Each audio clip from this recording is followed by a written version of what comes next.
Today on the Idiot's Guide, all right, let's talk about retirement.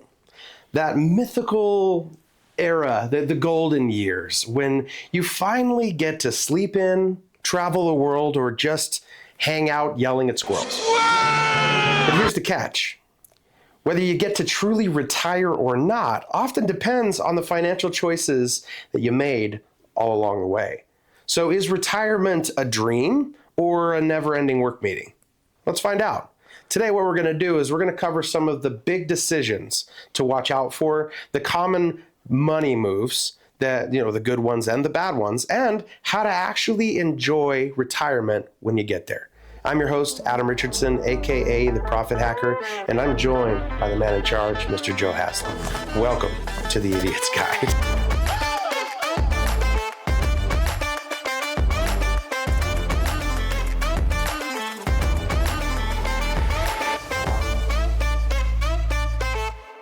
Okay, so the big question here that I want to ask is, I think a question is, are you ready to retire? But I think, more of an appropriate question, especially to our audience, is, will you be ready to retire? Because, I don't think that oftentimes we're talking to somebody that's going to be, watching a YouTube video, let alone even know how to open a YouTube video, let alone know how to type YouTube, or, all of those questions come into play when you're talking to somebody who is potentially retirement aged. So, there are, I'm sorry, that was a low blow. I was like, but it's true because I work with old people, and oftentimes, it's entertaining trying to see them interact with some of the modern day technology and apps. But anyway, neither here nor there. It's the question, will you be ready to retire? Well, what are the things that you need in order to retire? There's things like savings. There's retirement accounts. There's whether you have, enough income streams that can support the lifestyle that you desire. And, so at the end of the day, retirement can sound like it's a great thing until you realize the fact that there's things that really kind of checks and balances along the way that helped prepare you to be retired that no longer exist anymore. And now it's action in your retirement. Yeah, you're there now. Yeah. And once you're there, there's no more prep that can be done.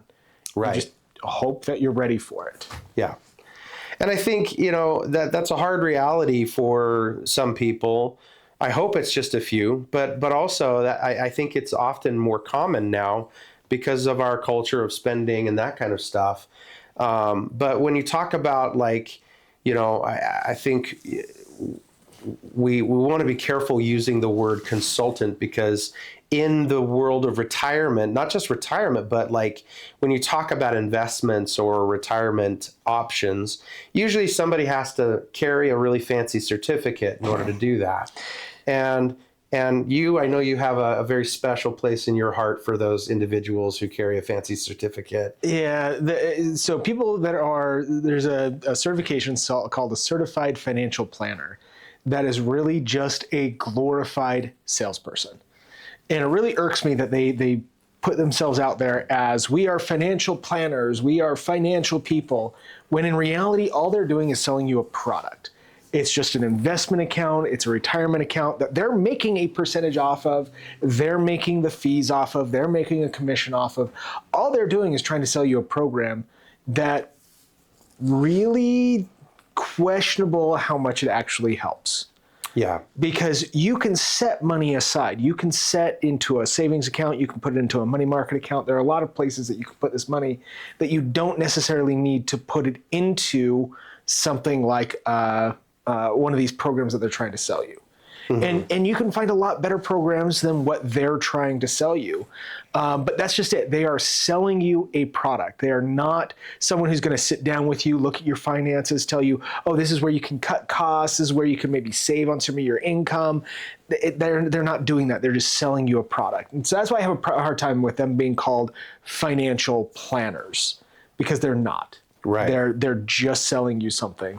And real people who really help you with your finances are then, the people that are actually going to move you forward But to be a certified financial planner, the process is you have to learn all of the insurance rules. You have to learn all of the retirement account rules, none of which is financial planning. Right. And so to be a certified... It's like the laws and regulations in order to even have the conversation about it, just so that you never address the actual product in which you need to represent. But the idea of long-term planning is just making sure you have the money set aside, making sure you're looking at, on our last video, we talked about how much you need to retire on. Yeah. And at bare minimum, to just live a hermit lifestyle was $300,000. And to live a middle class lifestyle was $600,000. Yeah. By the time you retire. That's a lot of money. And yeah, I don't think there are a lot of people that have that kind of resource to be able to live for that for a long time.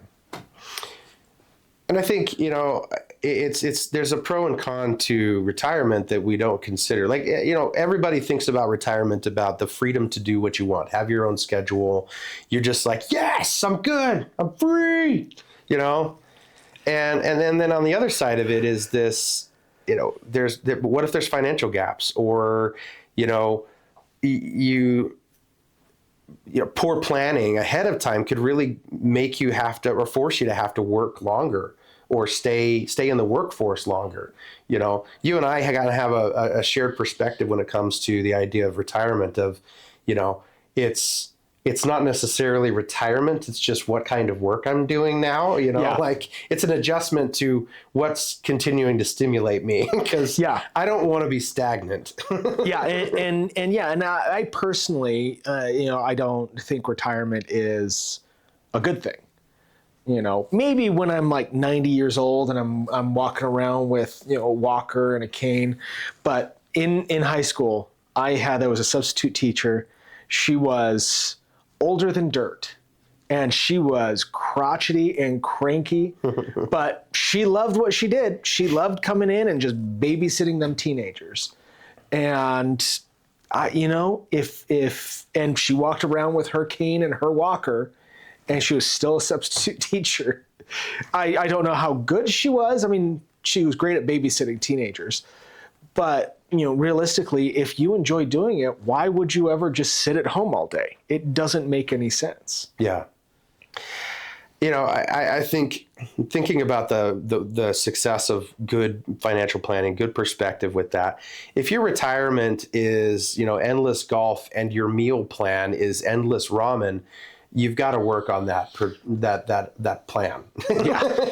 Because one, you're at the older age, eating that kind of endless ramen. I was in a conversation the other day about somebody who that was a normal thing for them. Almost, every single day they were having ramen, and the amount of just what is in ramen is just, I'm not going to, this is a different episode, but holy cow. Oh man, there are so many things blood pressure that you're putting into your body that's really dangerous. Like, it's okay to have ramen occasionally. Like, it's not going to hurt you. If it is a food group that exists in your daily routine, it is not. Pick an apple, please, for God's sake.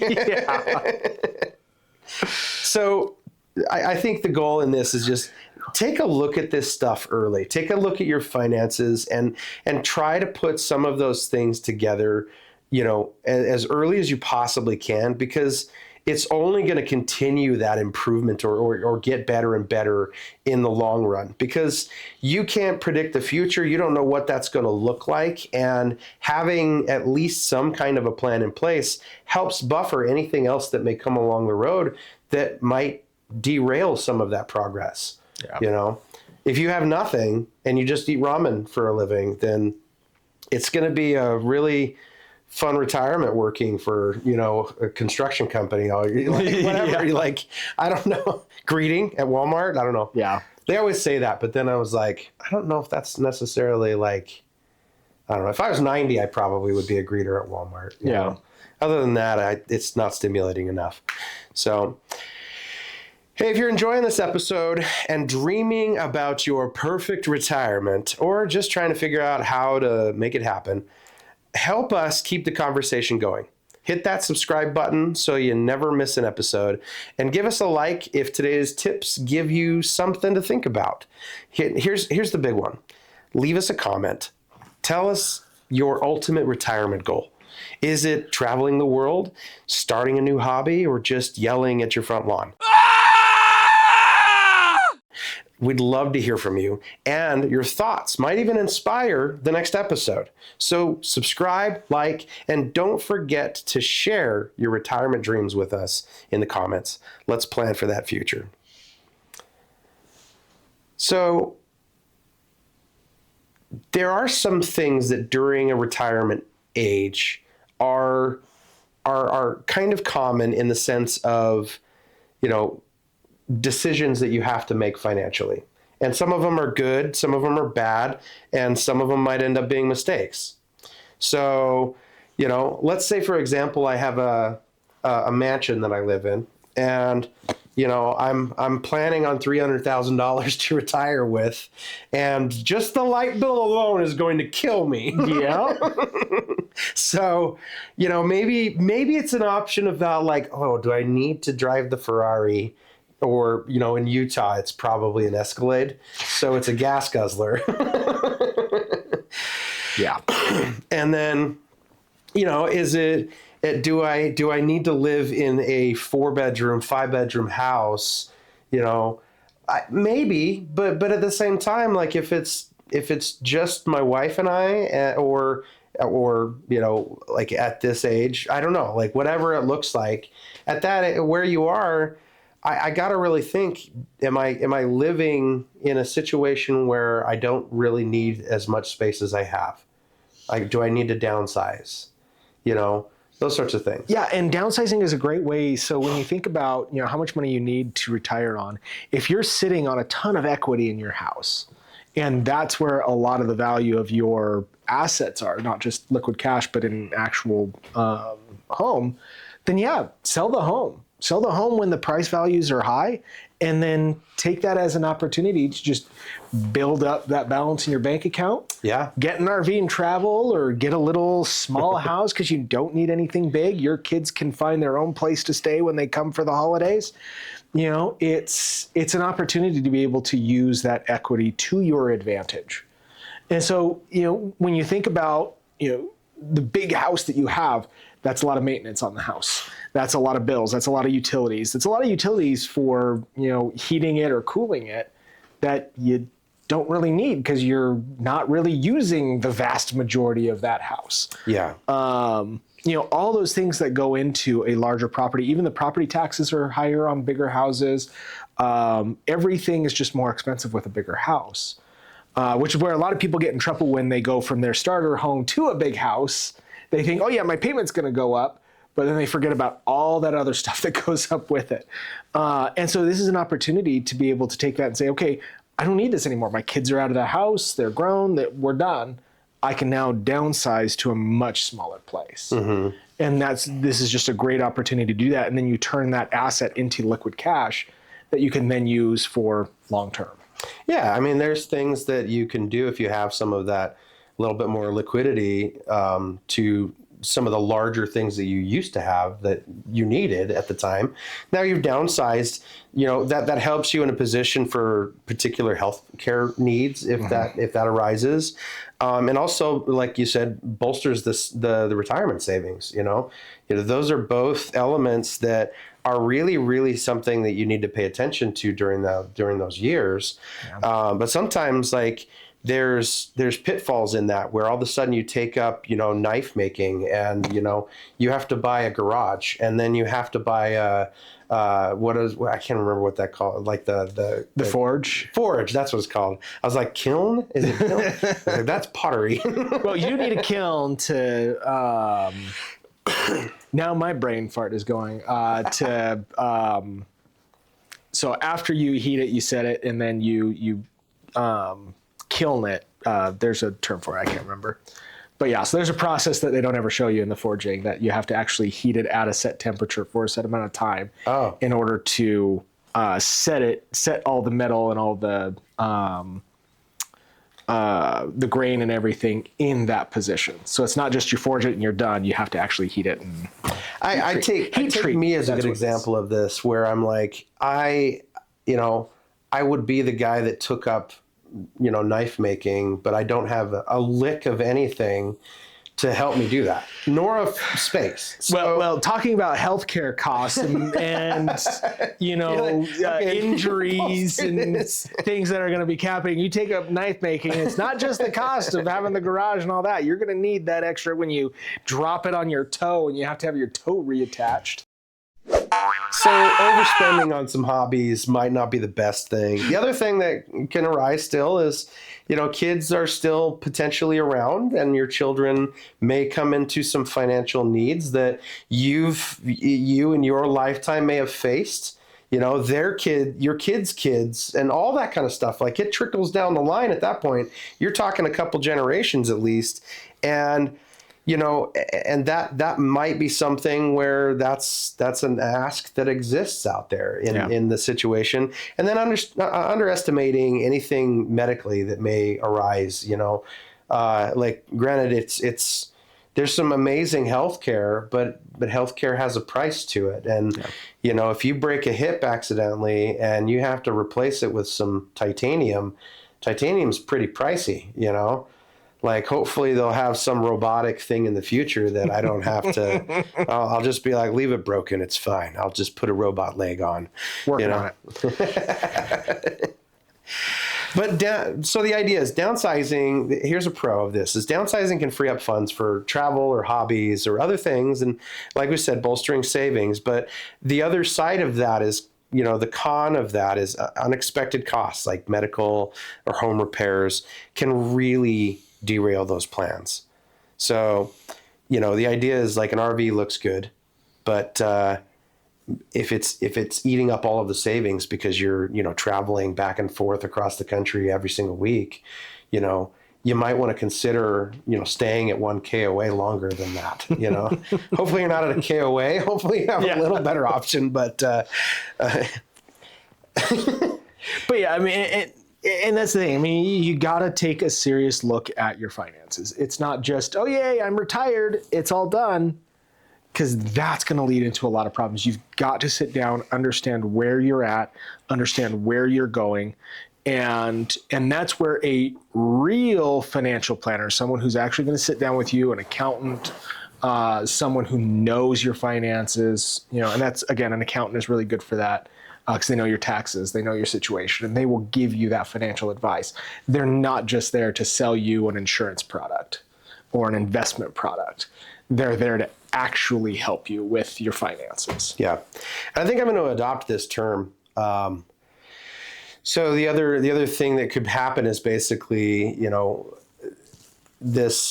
your kids might still be calling you bank of mom and dad, and honestly, like, I feel like that every flippin' day. I'm going to get a logo and a jingle. I'll be like, oh, yeah, here's a welcome to the bank of mom and dad. I remember as a kid, my dad had a Halloween costume. It was a T-shirt that just had an ATM on it with a $100 bill coming out of it. That was his Halloween costume. He was an ATM.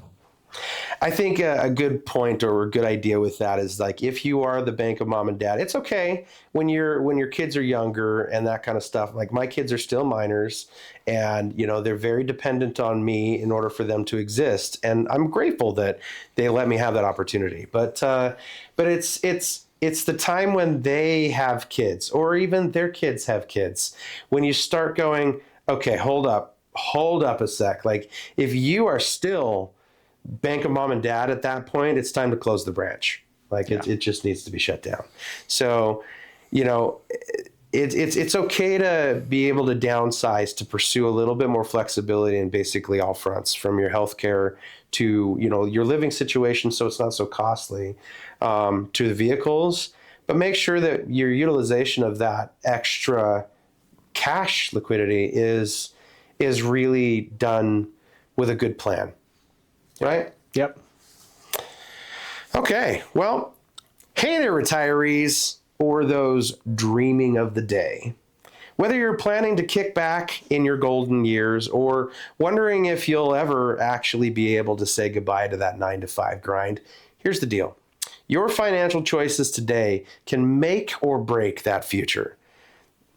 That's why we're thrilled to introduce our Financial Empowerment membership, your go-to resource for taking control of your finances and creating the retirement you've always imagined.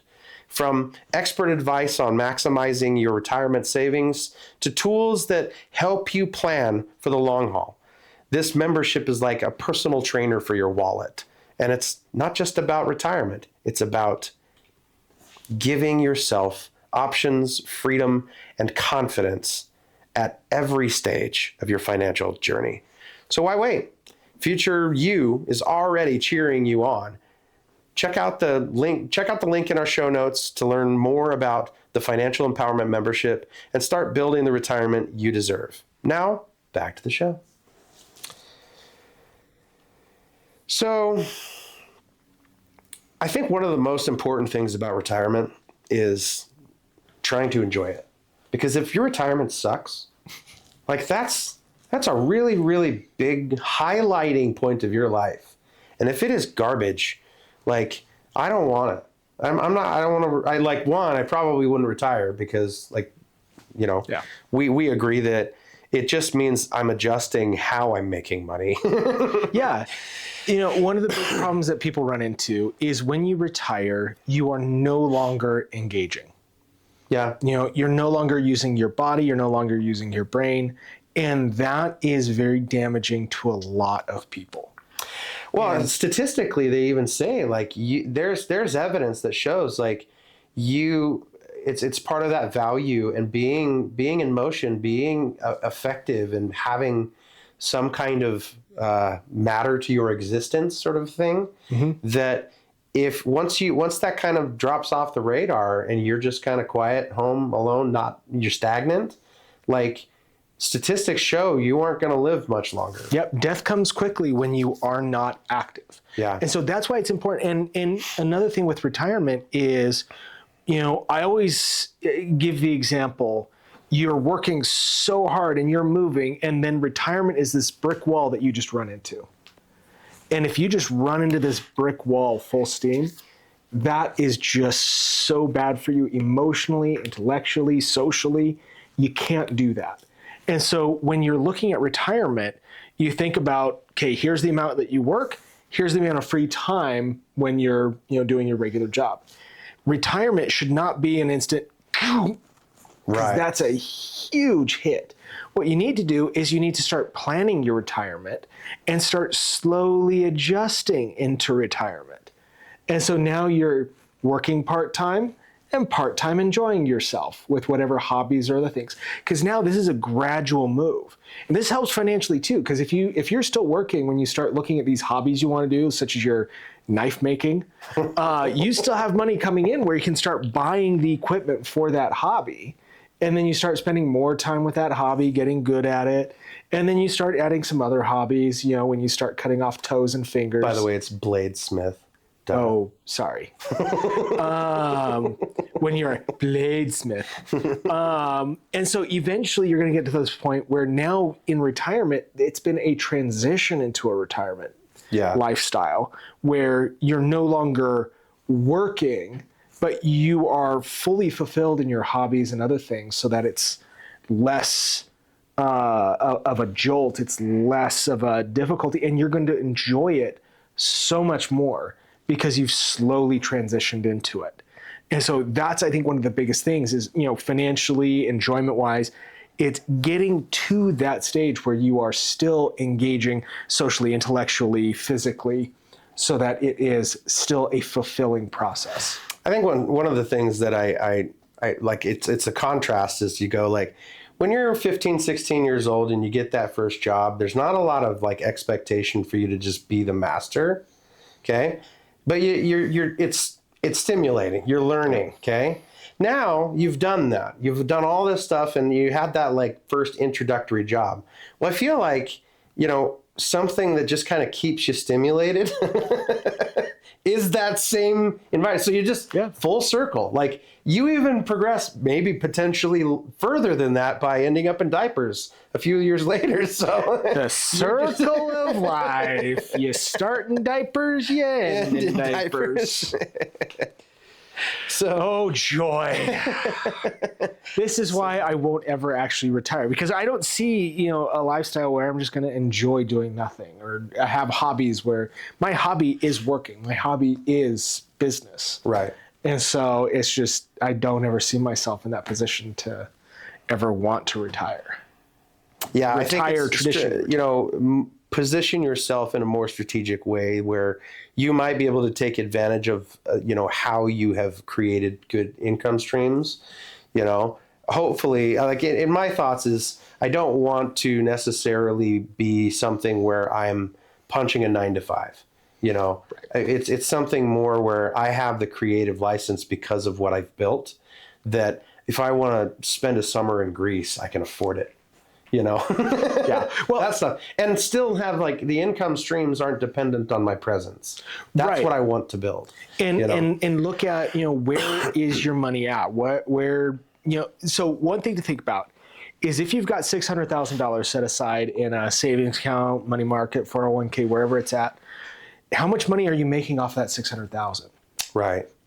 For every 1% on that 600,000. So if you're getting a 1% return, which is about what you get on a savings account, you're only getting $6,000 a year. That's not a lot. And every year you use more of that money, that amount goes down. And so you're getting diminishing returns because you're using more of it. Let's say you're getting 5%. Well, now you're only making $30,000 in interest. And 5% is a pretty high interest rate. And so not much is going to give you a consistent 5% return. You may fluctuate a lot, but you're never going to get that 5% return. So when you're looking at, I've got a lot of money set aside, how much of that is going to be an income stream?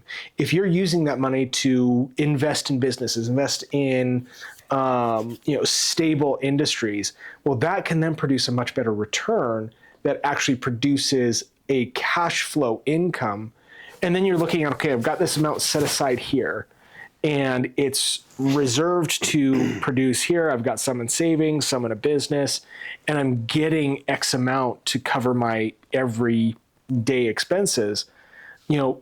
Is there enough there that you can then put into vacations? Yeah. This is the important thing. You don't just go into retirement saying, I'm done. Lazy river time. No, you've still got to think. Lazy river sounds incredible in my backyard. There you go. Maybe you take a little bit of that money and build a lazy river, and that's your lazy river. Instead of the forge, I'm building a lazy river. There you go. But you've got to still be actively involved in your finances to make sure that you've got enough to last you. And that's the hard thing, is you've got to make sure that there's enough to last you your retirement while still having fun. And if you've budgeted, if you've built that entire plan for a 40-year retirement, and you've got a vacation built into that every year to Ireland, to Greece, to Australia, wherever you want to go, then great. You've got a great plan. And now you're set. But having that plan in the first place is what's going to allow you to have that fun.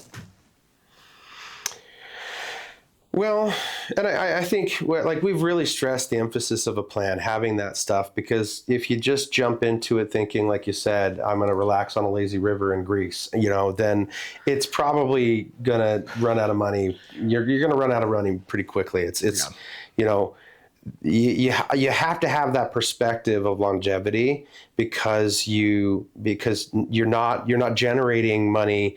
Or you're not even spending like you're 25 anymore. You need to, enjoy life like you're 85, and not have the regrets of, because we blew it here. So now I got to go back to work as a greeter because, I'm picking up this. So, you want the idea of retirement is you definitely want to do the things that you love to do, but you also, got to be careful how you spend that money, if and know that even though you're in retirement, it doesn't throw out a plan, or what they use is the word is budget. Like use a, you don't have like whatever that works for you, however you have that plan in place, it doesn't disappear when you're retired. It's reinforced and you're more dependent on it because you may have a shift in your income, in the shift of style of income that you're getting. So